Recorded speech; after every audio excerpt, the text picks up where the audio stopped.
Bueno, tanto tiempo. Me disculpa y no era que quisiera huir del debate, lo digo en serio. No, no, está bien. Bueno, vamos entonces a iniciar el debate. Algunos planteos ya los he dado, así que le vamos a escuchar a Disculpa. usted. Bueno, mi Voy a nombre es decir, María Fernanda. Disculpa. Mi nombre sí, es sí. María Fernanda, soy venezolana, vivo en El Salvador. Me parece un debate interesante debatir con Horacio, una cuenta a la que llevo siguiendo desde hace bastante tiempo, por cierto.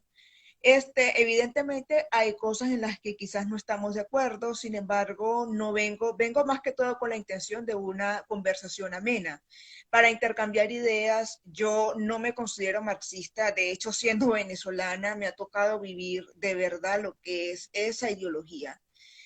La ideología para que la gente como que se vaya ubicando conmigo un poco. En el tema económico, evidentemente capitalismo. Yo creo que la gente se tiene que ganar el dinero con el sudor de su frente y que si bien la igualdad de oportunidades es necesaria para gente que tiene pues ciertas dificultades para progresar en la vida, lo que yo no puedo defender, ya que estaba Horacio hablando del progresismo, un poco tocando lo que era el tema del maoísmo, de la Revolución Francesa. Una de las cosas que yo sí critico mucho de la izquierda es que no buscan el cambio intentando que sea algo verdaderamente integrador, sino es desde la venganza. O sea, no es buscando la forma de cómo hacer que las personas se sientan integradas, pero integradas de manera voluntaria y de verdad, no la pseudoinclusión forzada que estamos viendo ahora, donde básicamente no es inclusión porque realmente te guste, sino es inclusión porque te ponen una pistola en la cabeza y se acabó y lo tienes que hacer, que es lo que yo siempre he criticado. Y ya que están hablando un poco de lo que era el cristianismo y otras religiones, cuando yo hablaba de teocracia no me refería solamente en general a la teocracia cristiana, sino a todas, incluyendo las musulmanas que vemos hoy en día en el Medio Oriente, con la cual también he sido bastante crítica, porque yo considero que en una sociedad verdaderamente libre tiene que haber libertad de culto. Es decir, a ti no se te puede condenar por ser religioso o por ser ateo. A ti no se te debería de perseguir porque seas ateo, porque seas cristiano, porque seas musulmán. Y también es muy cierto que en el Medio Oriente, por lo menos hoy en día, hay mucha persecución, no solamente contra los ateos, sino incluso contra los cristianos también. De eso también me he enterado. No sé si quieres ¿le puedo continuar. preguntar? No, no, no, no. Me gustaría aprovechar para preguntarle, simplemente para preguntar. ¿Usted considera que tiene que, ya sé que se refiere a una serie de teocracias, que tiene que existir libertad de culto y de expresión? Uh -huh. Y se refiere específicamente a la Edad Media, un tema que por cierto a mí me apasiona muchísimo. ¿Me pueden mencionar en qué documento formal y legal se estableció la persecución al no cristiano durante la Edad Media? Ok, quizás no persecución como tal, pero durante la Edad Media había problemas muy serios de analfabetismo en general en la población y el clero era Sí. parte de la poca gente que podía leer. Además de los vitrales, que hoy en día son una obra de arte y yo digo, yo no, yo soy amante de las obras de arte y lo valoro muchísimo, pero en aquel entonces eran utilizados como estrategias de marketing para que las personas se sintieran atraídas hacia la iglesia, además de que en aquella época al desplazarse, al colapsar el imperio romano, los grupos bárbaros a las afueras del imperio que empezaron como poco a poco a adueñarse de esas obras que quedaban de Roma y poco a poco se fue desmoronando un poco lo que era el orden del antiguo imperio. Entonces, a partir del siglo cuarto, quinto de nuestra era, que es cuando el cristianismo empezó a utilizar como esa debilidad del imperio romano para poder expandirse en Europa. O sea, la religión cristiana ha creado arte, yo no lo estoy negando. Los vitrales No, son pero uno, la música es otro. Disculpa. primero le explico porque creo que se confundió ahí. Primero, el vitral no era una obra de arte. Usted bien dijo algo, había un altísimo índice de analfabetismo a comparación de lo que es hoy. Bien lo dijo Uh -huh. usted. ¿Usted tiene hijos? Yo ahorita no. Bueno, yo tengo dos hijas. ¿Sabe cómo Ah, aprende mi disculpa. hija de yo tengo una hija de 2 años, por ejemplo.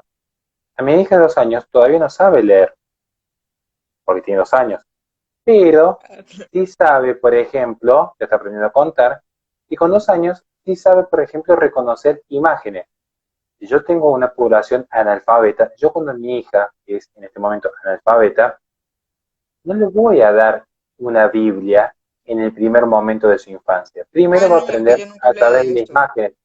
No, te explico. Los vitrales eran la forma de comunicación que tenían en la Edad Media, tal como incluso existen registros de dibujos y de imágenes de simple aprehensión, incluso en tiempos presocráticos. Eso por una cuestión. Ujú. No se trata de arte. El arte es una cuestión completamente distinta que no quiere entrar en filosofía del arte. Pero sí le quiero preguntar esto. Usted dice que había un altísimo monto de analfabetismo. Es cierto, había una población muy analfabeta. ¿Usted sabe qué se hacían los monacatos, además de civilizar un terreno hostil? Siglo III a siglo IV. En el siglo III a siglo IV, los monacatos, que eran fortificaciones, por cierto, eran donde se acogían a los niños para educarlos, a tal punto que no tenían que pagar por la educación. Al contrario, quienes querían aprender iban y eran pupilos de los monjes. Y de hecho allí comienza tal proceso de expansión intelectual que solo gracias a la Iglesia Católica surgen las universidades en el siglo XI, siglo XII, siglo XIII, que si quieres las vuelvo a repetir. La Universidad de Bolonia, de Montpellier, la de Oxford, la de Cambridge, la de Sorbona. Estas universidades, de hecho, no eran un sistema privado. Al contrario, y cierro con esto, las cofradías y las hermandades medievales eran las que le daban instrucción tanto de oficio como teórico, ya explicamos el trivium, ya explicamos el quadrivium previamente, a las personas que allí asistían. Por eso, si van a ver un simple ejemplo, la prostitución. Las No, cofradías y yo las no estoy de hermandades acuerdo con eso. no me interesa si usted está de acuerdo o no, me interesan los datos y los Mm. registros oficiales. No estaba prohibida la prostitución, sino que eran las propias cofradías y hermandades las que invitaban a las mujeres que ejercían dicho oficio a que pudiesen llevar una vida dentro del monasterio y ser instruidas.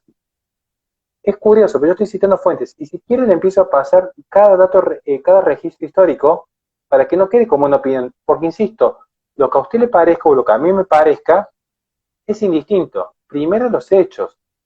Por eso le quería hacer esa pequeña aclaración de lo que usted dijo respecto al analfabetismo. Sí, y gracias a la Iglesia Católica es que luego, ya para el siglo XV, existía tal nivel de alfabetización que pudieron surgir los grandes revolucionarios que se conocen en el siglo XVI.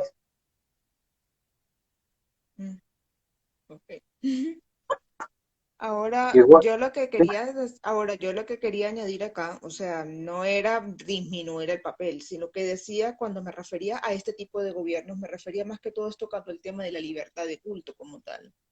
O sea, por lo menos, evidentemente respetando las creencias tuyas, y yo también soy católica, sí considero, o sea, no estoy de acuerdo con esta moda de ahora de querer reescribir la historia que va desde el indigenismo hasta la tumbadera de estatuas, hasta decirle a la gente que hay que demonizar el 12 de octubre porque ese día vinieron a saquearnos y nunca he estado de acuerdo con eso. Me parece que es una tergiversación de la historia y en eso también entra un poco el tema del cristianismo y de este mito de que todos los cristianos lo que vienen es a destruir o a imponer cosas.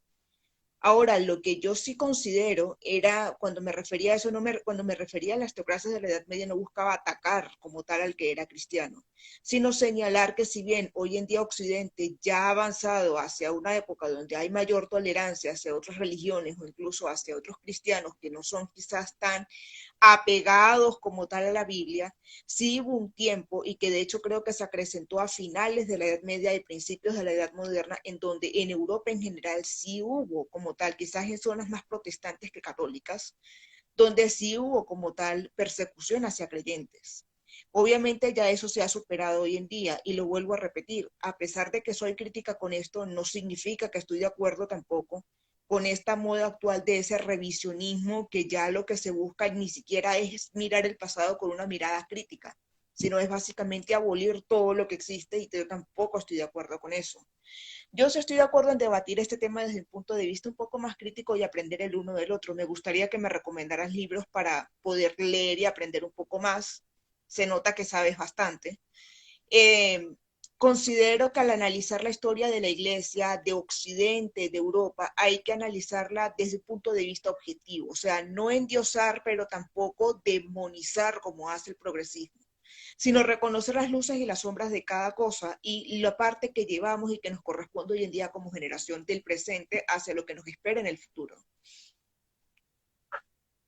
Antes de pasar a la recomendación de libros, sí me gustaría, porque a mí me quedó muy grabado el comentario que usted había realizado, no solamente en cuanto a teocracia, me gustaría cerrar los tres temas que para mí son fundamentales. Primero, respecto al oscurantismo, quiero aprovechar porque esto después sí voy a hacer un recorte.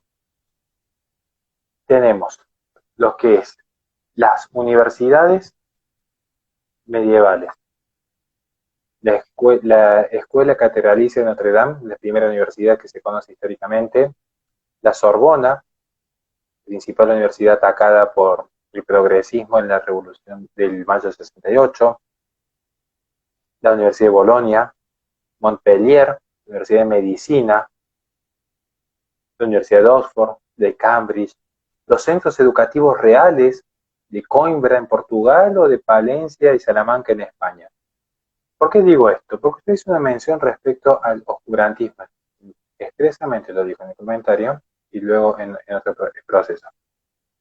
Digo, se ve que tan oscurantista no era la Edad Media. Se ve. Sumado a las infinitos artistas que supe mencionar en el pasado, al proceso de civilización del monacato, era literalmente, y esto lo digo una vez más porque si usted no lo vio, en esta obra, que no te la cuenten, tomo uno, como en Psicosis Ambientalistas, me llegó una gran sorpresa, porque en ambas obras todos llegamos a la misma conclusión que yo pongo en mi conclusión en mi reciente libro. Era un terreno inhabitable y gracias a la iglesia se volvió habitable Europa. Bajo civilización. Pero además me llama la atención otro punto. ¿Por qué? Porque usted sostuvo en el comentario que la ciencia había avanzado gracias al secularismo. Eso me gustaría saber qué entiende usted. En realidad me refería más que todo, por lo menos a la época de Galileo, la Galilei, durante lo que fue el principio de la Edad Moderna como tal. O sea, la forma en que separar un poco la ciencia del aspecto mítico nos ayudaba por lo menos a avanzar en temas como la medicina, por lo menos. Ya que si Ah, bien hoy en día, no continúo, ¿qué ibas a decir? no, no, no. ¿Cómo eso de avanzar en la medicina? Si la primera universidad de medicina es de Montpellier, a la que incluso los musulmanes, que supuestamente son los que traen la mejora de la medicina a Europa, iban a estudiar allí en el siglo XII. Ya va, ¿quién decía que los musulmanes tenían el desarrollo de la medicina en Europa? Es un mito que recorre por allí, pero por eso me llama la atención, pero digo, Lo ¿cómo, cómo, cómo que lo que sí sé era que los árabes eran muy buenos con las matemáticas, pero no sabía el tema de la medicina. no, pero, pues, pero sí, usted dice que avanzamos en el siglo XVI en la medicina gracias a quitarnos este misticismo de Dios, pero la Universidad de Montpellier, que es la universidad, las primeras universidades de medicina en el mundo, siglo XII, estamos hablando de la Edad Media, es una universidad católica, por eso me queda la duda allí, ¿cómo puede haber una universidad católica dedicada a la medicina en el siglo XII y luego decir que gracias a quitarnos a Dios de por medio, se avanzó en medicina? A mí me queda esa duda, si me puede ayudar a entender.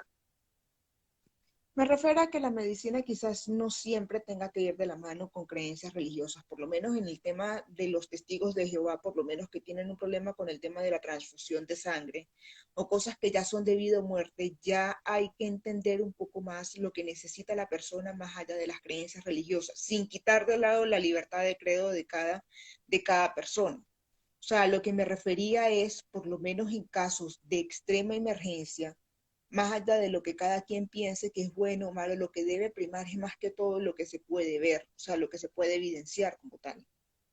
Eso es a lo que yo me refería, no que las personas necesariamente tendrían que ser ateas o que no hubieran personas creyentes que no hubieran aportado la religión, porque eso también existe. Por lo menos José Gregorio Hernández, que fue un médico de mi país y fue una persona muy devota, y eso no se le quita el resto ni se le quita el mérito, en lo más mínimo. A lo que me refería era que yo considero que para una sociedad democrática la religión debe ser algo personal, pero no necesariamente tiene que prohibirse o tiene que demonizarse. Pero yo creo ahí digo, en ese sentido, ¿no se estaría incluso endiosando la democracia? Porque la democracia hay muchas formas de gobierno. Y de hecho, le explico, la democracia es un sistema como se concibe hoy, y tiene menos de 100 años de existencia tal como se lo concibe hoy. Esto lo explica Hans Tiene Hermann Hoppe muchas en el libro. fallas, Hans tiene Hermann Hoppe muchas cuando habla del fallas. Dios que falló. Entonces digo, por qué la democracia endiosa en este punto, digamos?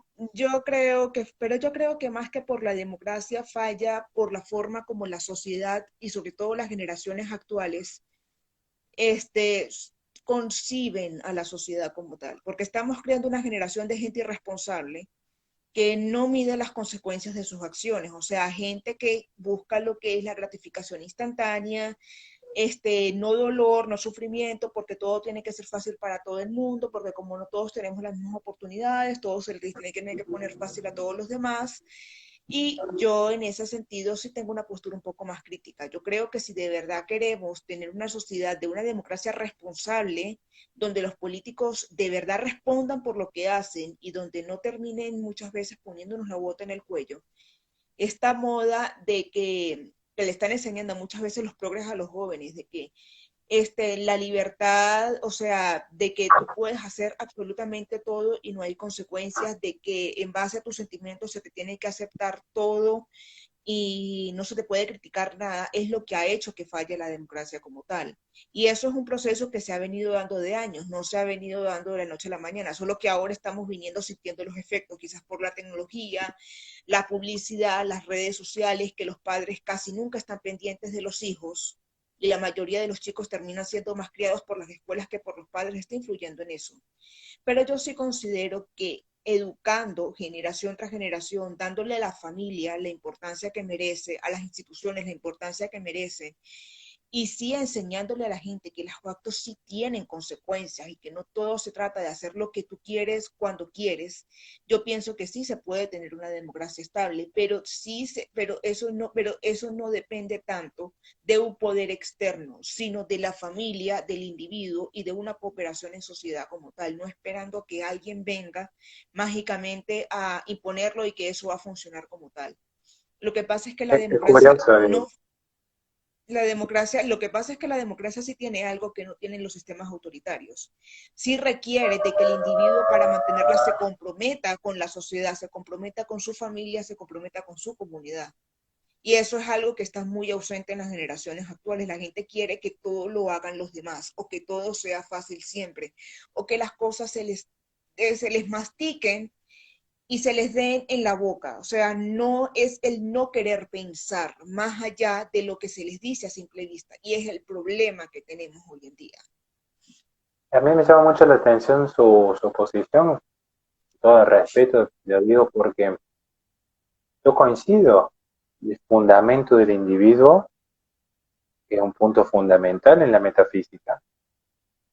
Yo Uh -huh. coincido en el valor de la familia, coincido también en, en ese cuerpo intermedio que surge en la vida comunitaria, lo he dicho en cada aparición que he tenido en conferencias presenciales y virtuales. Ahora, también veo que los cuerpos intermedios, la fe y la familia, que son los que permiten resguardar la libertad del individuo frente al sistema, son justamente los principales cuerpos intermedios atacados por la propia democracia. Por eso me gustaría preguntarle si me puede citar un solo proceso, un solo proceso donde la democracia, usted diga, en este momento histórico, la democracia ha sido En este, ejemplar en esta nación. en este momento histórico, realmente la democracia nos está fallando de manera horrible. O ¿Y sea, en el no lo voy a pasado? negar. ¿Dónde en el Creo pasado? que en Por el ejemplo, a pasado principios del siglo tenía, XX. bueno, a principios del siglo XX, más que de democracia, Europa lo que estaba eran saliendo de las monarquías como tal, sobre todo durante la Primera Guerra Mundial. Pero yo creo que por lo menos durante lo que fue la ¿Cuál mitad del monarquía, siglo Pepe? XX, ¿Cuál monarquía está saliendo? Si el último imperio austrohúngaro es el que no, pero cae. claro, pero me refiero, durante la Primera Guerra Mundial fue básicamente una guerra entre los últimos imperios de las monarquías que existían en Europa, o sea, es a lo que yo me estoy refiriendo. Ahora, la democracia actual tiene fallas, sí las tiene, y no lo voy a negar. ¿Y en el pasado? La democracia desgraciadamente ha llevado a dictadores al poder. no lo vamos a negar. En el pasado también tuvo fallas. Pero por Nadie eso le lo va a pregunto, negar tampoco. pero quiero que me entienda la lógica. No, no, ok, bueno, lo quise llevar por el lado histórico y veo que no hemos ido para otro lado. Entonces vamos entonces al lado formal. Ustedes saquen un debate, lo podemos discutir desde el punto de vista más real en cuanto al dato histórico, que es un poco lo que yo preparo en torno a la Edad Media, o podemos ir al aspecto formal. Bueno, vamos al aspecto formal. Lo separemos entonces por un instante de los conflictos bélicos del siglo XX. Yo le pregunto a usted, ¿el sistema democrático puede llevar a un dictador al poder? Si la mayoría de la población votante se deja arrastrar por las emociones, es ignorante o no sabe distinguir entre un candidato populista, no, lamentablemente sí. Bien, Lamentablemente sí. o sea, formalmente el sistema democrático no es De hecho, ningún tipo de Chávez garantía. llegó por democracia. De hecho, Chávez llegó Exacto. por democracia. Mire, Desgraciadamente llegó por estoy completamente democracia. de acuerdo. Lo que leyeron en mi primer libro le dedico un capítulo entero de la democracia. Por eso le pregunté si quería que hiciéramos el debate en lo real o en lo formal. Por eso le digo, Lo la real, más democracia, que todo, porque pienso que quizás bueno, una cosa son las ideas y otra cosa es la práctica. vamos a la práctica. Cíteme un Estados Unidos. ¿En qué momento funcionó su democracia? ¿En Hoy qué en día momento no usted dice, funciona. Antes, no, no, hoy no, vamos a lo antes real, en el pasado, la democracia occidental liberal post-revolución francesa, ¿cuándo sirvió? ¿En qué contexto histórico sirvió? Quiero saber eso nomás. Te estoy dando un margen de creo que 250 años. honestamente, yo considero por lo menos que a pesar de no haber sido perfecta, por lo menos durante la Guerra Fría fue medianamente útil para intentar frenar el avance del comunismo soviético. Medianamente útil, y digo medianamente útil porque aún así no se salvó Cuba y hoy en día estamos pagando las consecuencias de eso.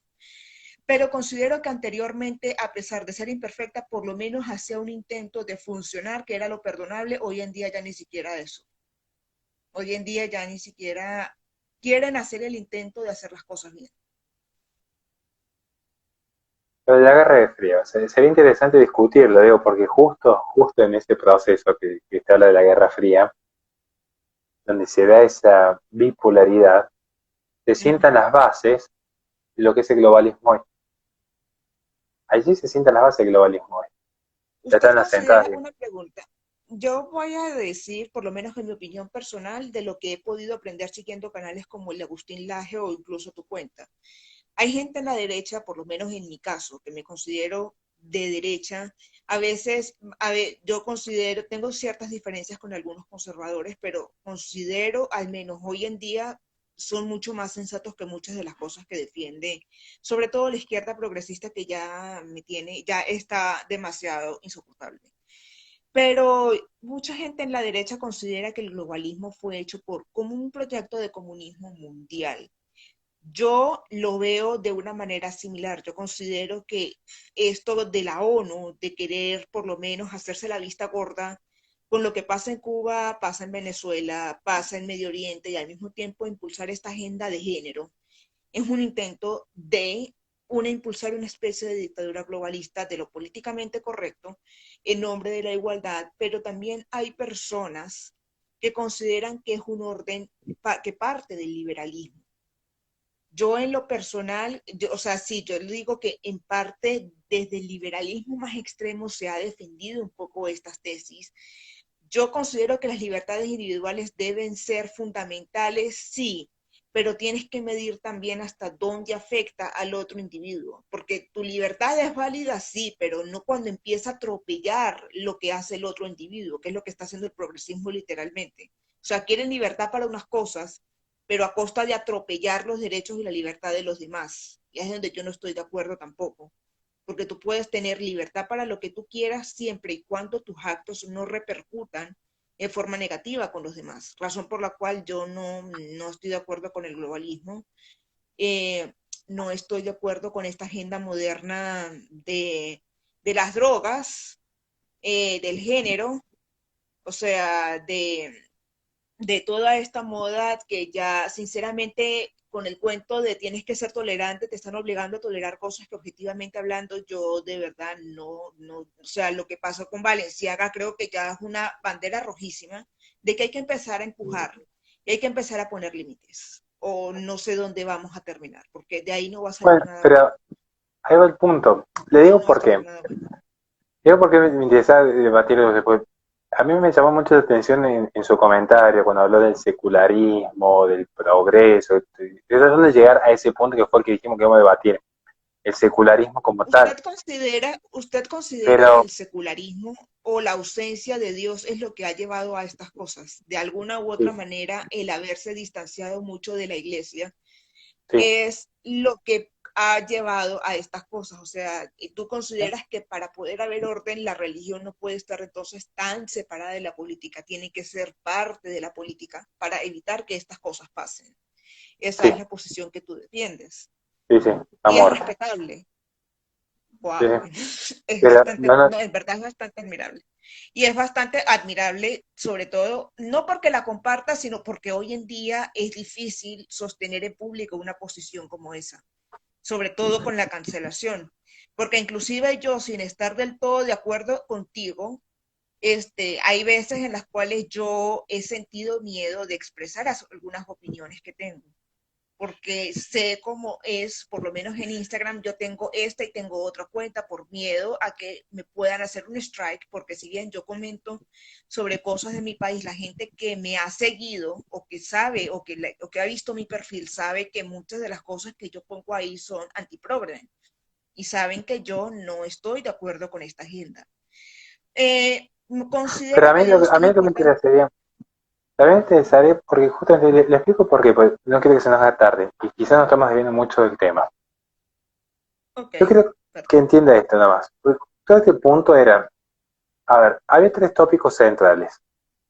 Edad Media, si era o no era una teocracia, lo cual a todas luces, Edad Media, teocracia no es, le explico desde ya por qué, porque era una poliarquía cuya identidad trascendental sí era la cristiandad, pero en términos de política real,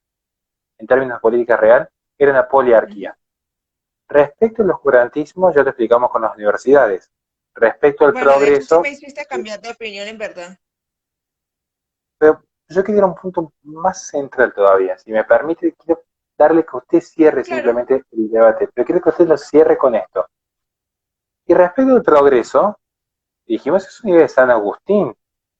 San Agustín plantea la noción temporal lineal del hombre, cuando en Confesiones sostiene que el tiempo termina siendo en última instancia la medida del alma. Allí toma distancia de las demás culturas, y esto es lo que permitió el progreso hoy. Es más, le cierro algo más, para que usted me pueda comentar. Tantas veces se habla de esta idea de, no, cómo vamos a hablar de Dios en la esfera política y cómo vamos a hablar sobre todo de Dios en la cultura. Usted habló de ciencia. ¿Usted leyó el discurso del método de Descartes? Pienso, luego existo, o sea, el El racionalismo. cogito. Técnica, sí, pero un poquito más complejo, porque dice cogito ergo sum. Cogito ergo sum es la base de todo el progresismo actual, incluso los inmanentistas. ¿Por qué? Porque hay dos grandes corrientes filosóficas. Realismo, que implica reconocer una relación presencia-distancia de los tres grandes ejes de la filosofía. Dios, el hombre y el mundo. Si yo lo estoy viendo a usted en este momento en cámara, ¿qué significa? Que hay una relación de presencia y hay una relación de distancia. Mi propio celular, que es parte del mundo, está en una relación de presencia y distancia conmigo, y obviamente Dios está en una relación de presencia y distancia conmigo. Hasta aquí me sigue. Esta es la posición realista, ¿no? Esencialmente tomista. Ujú. Ahora, el cogito implica que ya no hay una realidad anterior al sujeto eyectado del mundo, sino que la propia conciencia es el fundamento de la realidad. De hecho, en Descartes se llega a hablar de que somos un alma atrapada en una máquina viviente. ¿No le suena esto un poco parecido a las tesis de la teoría del género? ¿Por qué de pronto? Porque Descartes es el que habilita el concepto moderno de ciencia con su obra El discurso del método. Y si usted habló de ciencia y O sea, secularismo, básicamente la idea de que la gente es lo que se autopercibe que es y no lo que realmente es. es que la O de conciencia que las dictamine. personas, o que las personas, o que que yo tampoco estoy del todo de acuerdo con eso. O sea, sí existe la gente que parece que tiene problemas de identidad de género, eso sí se sabe, eso es una condición médica, eso no es. Pero lo que yo no puedo estar de acuerdo es que en nombre de incluir a esa minoría tengan que por lo menos borrar al 52% de la población que somos las mujeres. Y no porque tenga algo en contra de la gente que es así, porque yo sé que debe ser horrible tener esa condición o saber que no, lo que tú percibes no se corresponde con tu cuerpo. Pero a las mujeres nos ha costado mucho tener parte de los derechos que tenemos hoy en día, tener derecho a trabajar, a estudiar, a tener disciplinas deportivas, como para que ahora me vengan a decir que por una autopercepción que solamente la padece un porcentaje muy pequeño de la población, a mí me tengan que reducir a ser una persona gestante. Ahora, que no todas, y uno de los argumentos que utilizan las tesis de género es que, bueno, pero no todas las mujeres pueden tener hijos, entonces ya por eso no son mujeres, cosa que es totalmente falsa. Pero, Porque a si ver, bien yo hay la entiendo, mujeres que tienen, o sea, hay mujeres que sí tienen problemas para reproducirse, tienen problemas para poder gestar hijos u otros problemas, pero siguen siendo en esencia mujeres, porque su ADN, su cuerpo sigue siendo femenino, más allá de cómo ella se quiera autopercibir. Y allí es donde yo también quiero ir un poco, que desde el punto de vista religioso hay una estructura de lo que es un hombre y una mujer de acuerdo a los mandatos de Dios, y eso se respeta. También desde el punto de vista científico, o sea, el ADN no cambia, los cromosomas no cambian porque una persona se autoperciba y yo no tengo por qué, y yo puedo entender, claro, yo puedo entender que hay personas que necesitan que se les tome en cuenta por su condición y pero eso yo lo yo, entiendo, yo quiero pero lo demás que me no. entienda esto. Que me, Nosotros, obviamente que coincidimos en esos puntos, pero en eso, de hecho, tengo mi cuenta abocada prácticamente a denunciar estos fenómenos, pero me interesa focalizar en esto. Usted habló del secularismo y que gracias al secularismo se da el progreso científico. Progreso científico en términos de modernidad. Modernidad que se habilita con el cogito como fundamento metafísico de la realidad. No se puede entender la realidad moderna si no se entiende, perdón, no se puede entender la modernidad si no se entiende que la realidad se sustenta en el cogito. Y es allí donde empieza con el discurso del método el gran concepto de moderno de ciencia. Yo le pregunto, ¿usted leyó el discurso del método? El discurso del el método, la discurso gran del obra de método, Descartes, ¿lo no, leyó? en realidad no la he leído, pero me gustaría leerla para poder aprender de eso. Sí Bueno, sabía que yo- yo sí sabía que por lo menos él fue el filósofo de que todo se entiende por la razón. Pienso, luego existo. O que claro, John Locke fue el filósofo del empirismo. O sea, que nuestros sentidos uno, son lo que extraen el conocimiento. exactamente, muy bien. Ya, la gran distinción es el empirismo anglosajón y el racionalismo. Entre el racionalismo tenemos uno de los tres grandes exponentes que es Descartes, Malebranche, Baruch Spinoza. Y dentro del empirismo anglosajón, Thomas Hobbes, John Locke y David Hume. Los tres grandes exponentes. Ahora, es curioso porque en realidad, aún dentro de los empiristas, que es la antesala del materialismo, usted habló de ciencia. La ciencia moderna se va a nutrir tanto del racionalismo como del empirismo. Y es curioso, porque el discurso del método habilita esta etapa. No sé cuánto se lo había leído, porque es lo que a muchos ateos les molesta responder. ¿Qué necesitó Descartes para darle sustento filosófico a su teoría del cogito ergo sum?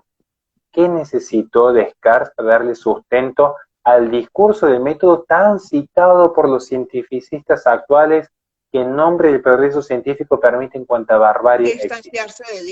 Distanciarse de Dios. ¿Eso necesitó Descartes?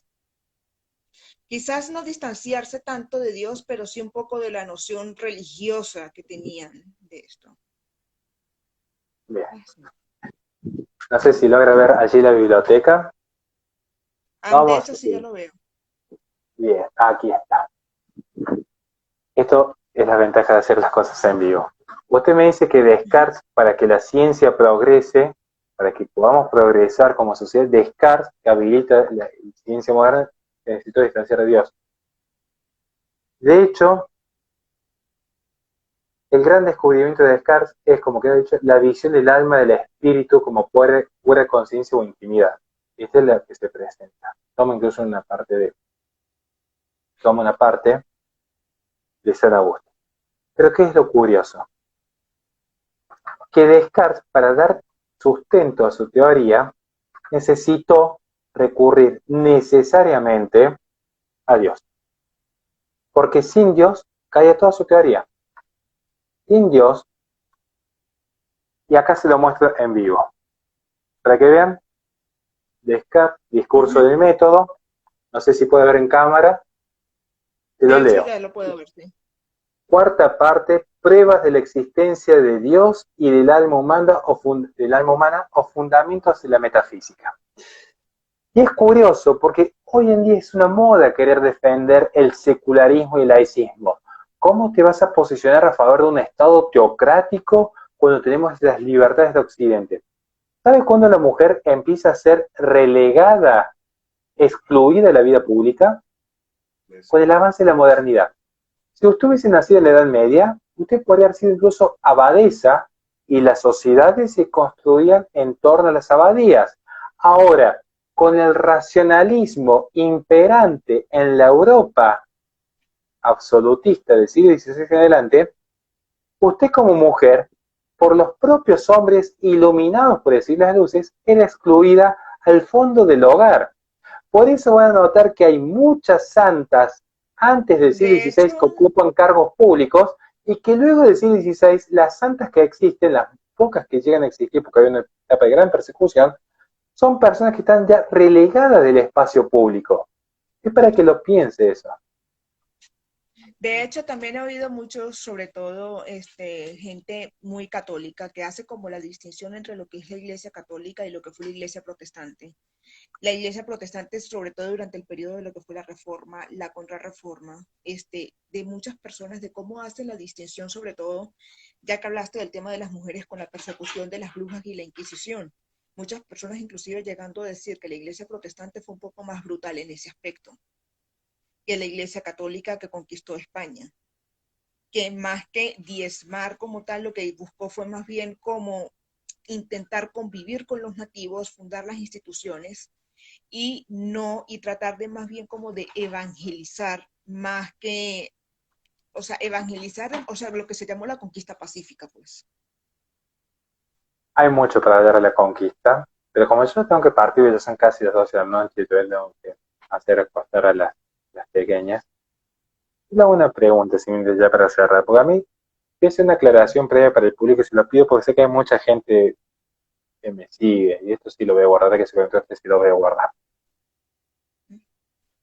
Yo sé que hay mucha gente que me sigue, sí, quiero cerrar con esto, si me lo permite.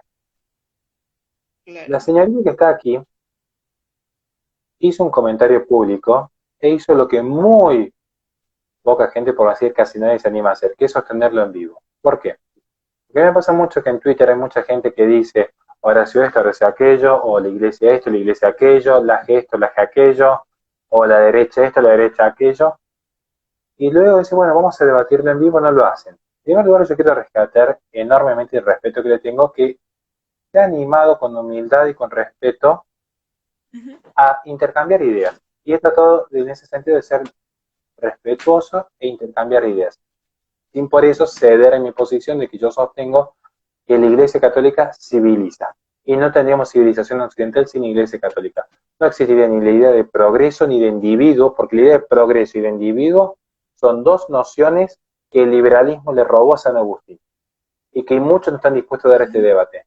Pero sí me gustaría preguntarle entonces, Sí, me gustaría leer algunos de los libros que has leído porque se ve que sabes bastante y más allá de las diferencias que tenemos, creo que de hecho también incluso antes del debate yo ya seguía tu cuenta desde hace un tiempo ya, por otros temas, pero fue interesante el debate porque a pesar de que sé que probablemente cometí muchos errores, creo que fue una oportunidad de aprender de una persona que quizás ha leído más de filosofía que yo.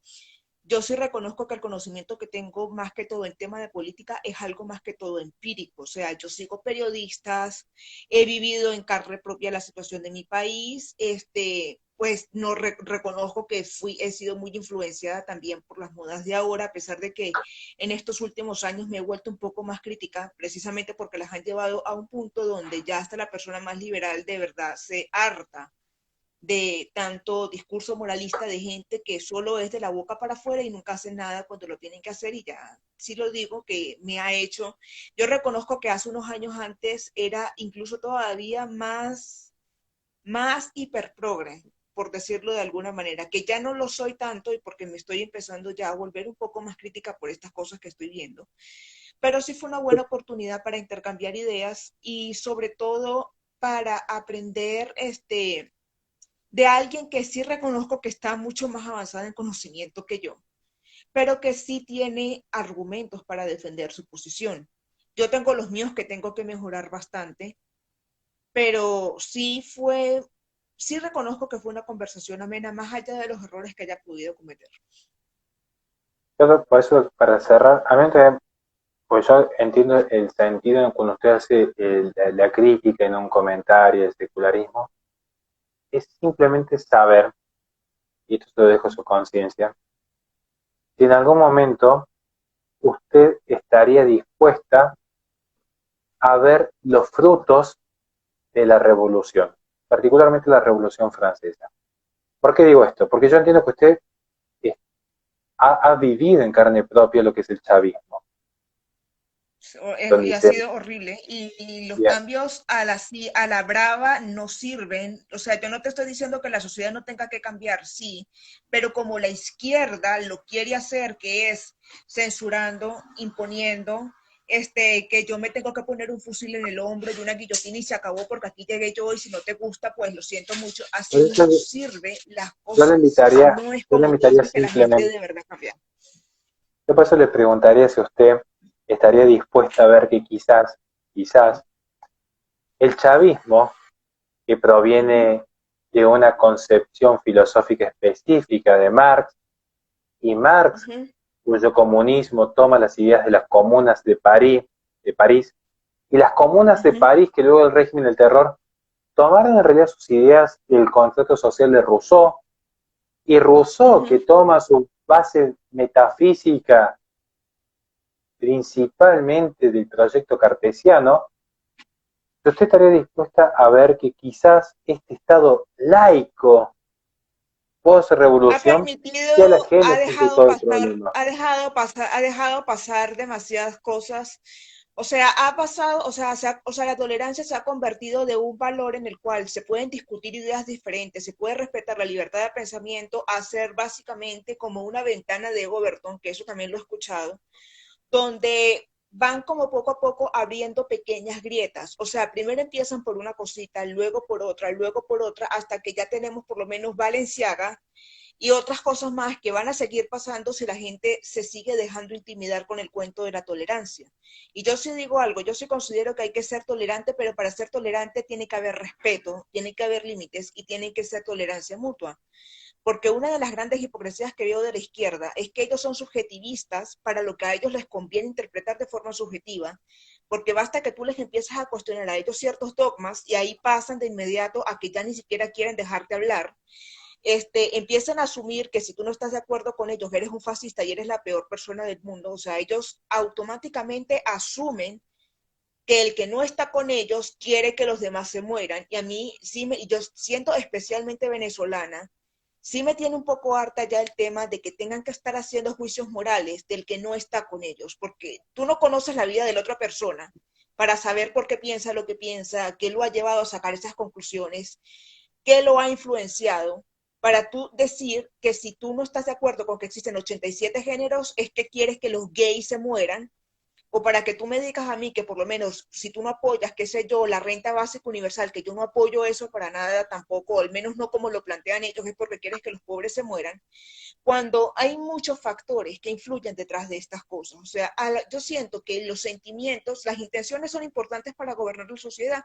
Yo sí creo que sí. Yo creo que los proyectos siempre inician con intenciones de mejorar las cosas, pero esas intenciones tienen que estar acompañadas de proyectos que de verdad tengan los pies pies sobre la tierra y entiendan, tengan una dirección firme. O sea, no se trata simplemente de irle gritando a los demás lo buena persona que tú supuestamente eres, entre comillas, porque pones pronombres en Twitter, porque mandas a callar conservadores en Twitter, que yo te digo algo, yo puedo tener mis diferencias con un conservador, pero a estas alturas prefiero más a un conservador que un progre, o decirle a una persona que no cree en el socialismo es que tú eres un fascista de M, cuando tus intenciones por sí solas no te van a llevar a ninguna parte si tú no estudias de manera objetiva lo que realmente funciona. O sea, más allá de lo que tú sientas o no.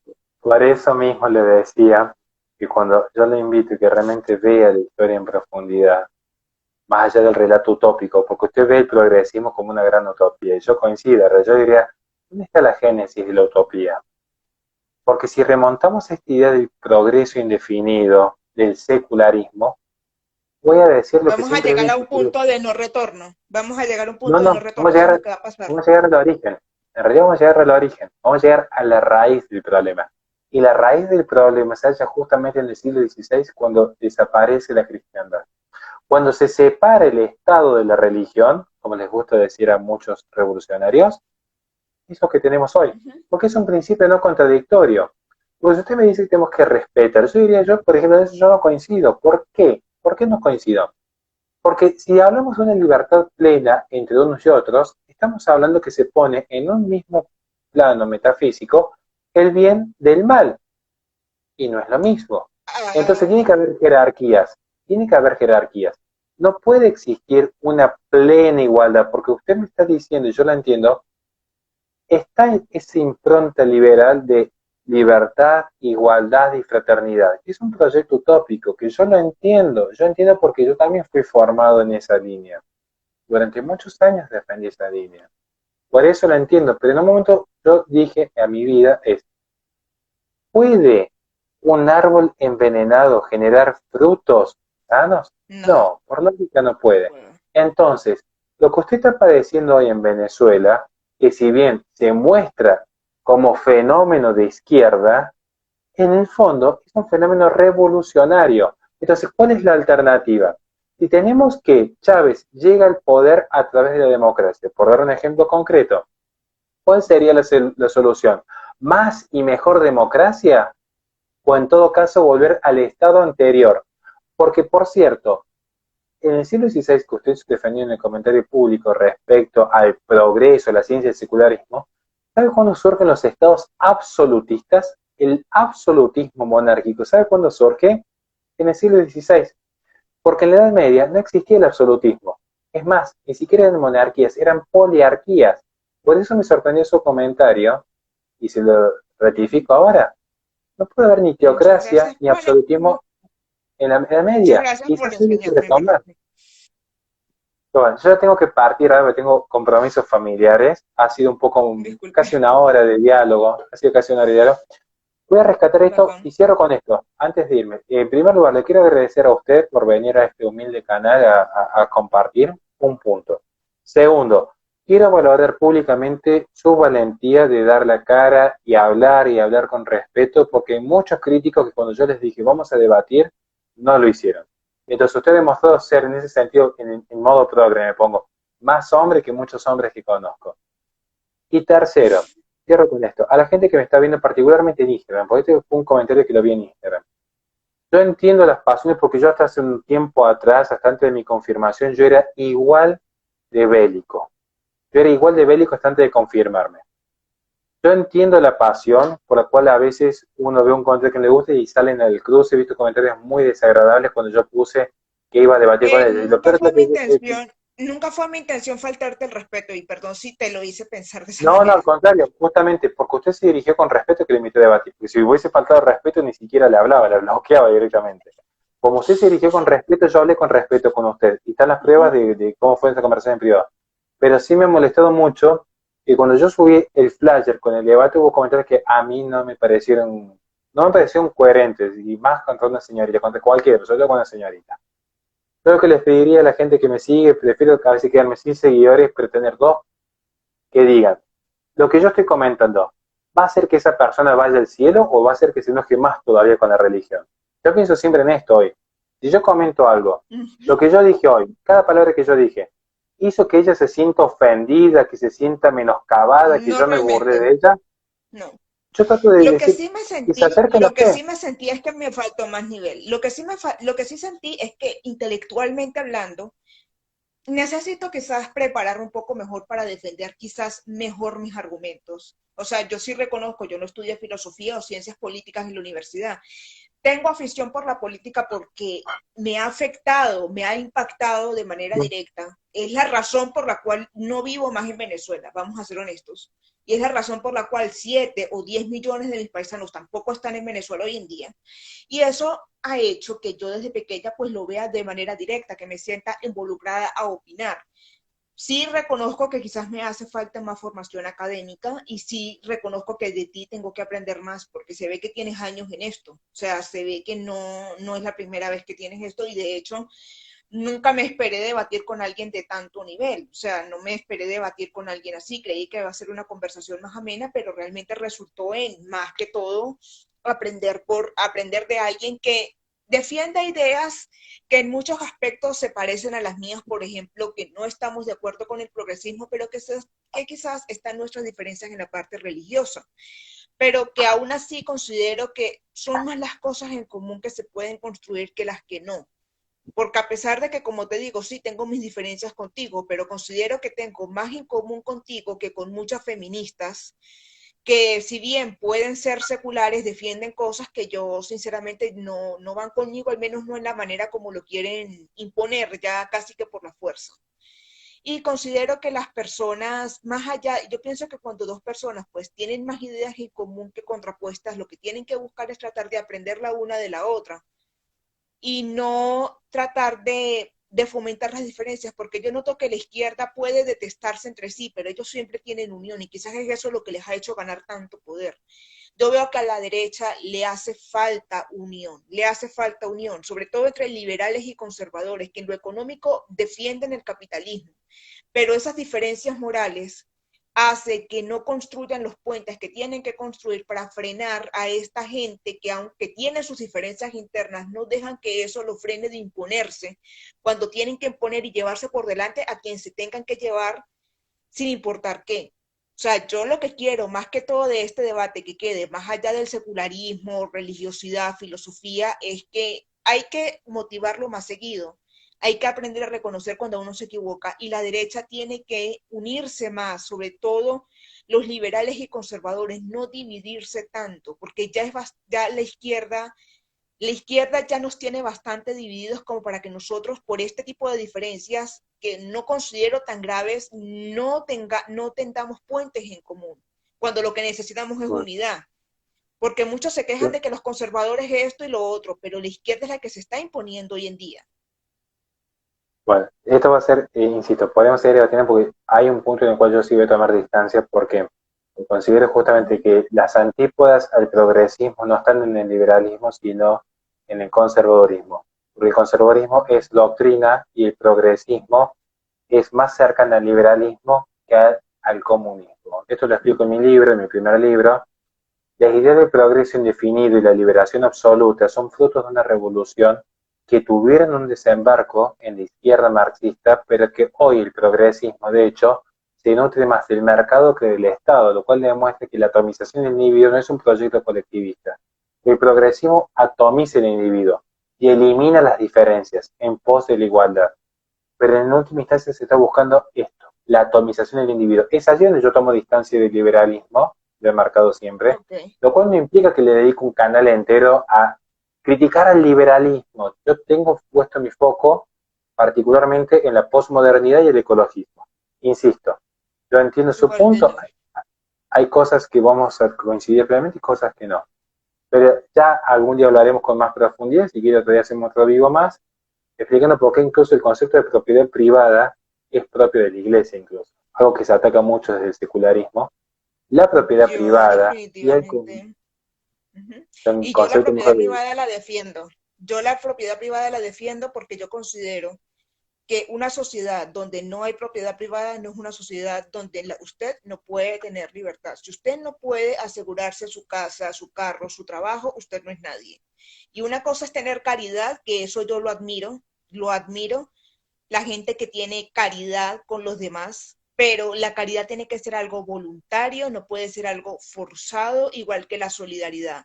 Yo creo que la solidaridad es importante, sí, cuando es voluntaria y cuando hay fuertes convicciones detrás de eso y no porque te están poniendo una pistola en la cabeza. Sé solidario porque es que hay que ser bueno con los pobres y ya, porque lo digo yo, no. Yo creo que la solidaridad es muy buena cuando viene desde un lazo de confianza, de cooperación mutua, cuando realmente viene desde el acto voluntario de cooperar, no cuando el individuo se siente coaccionado a cooperar.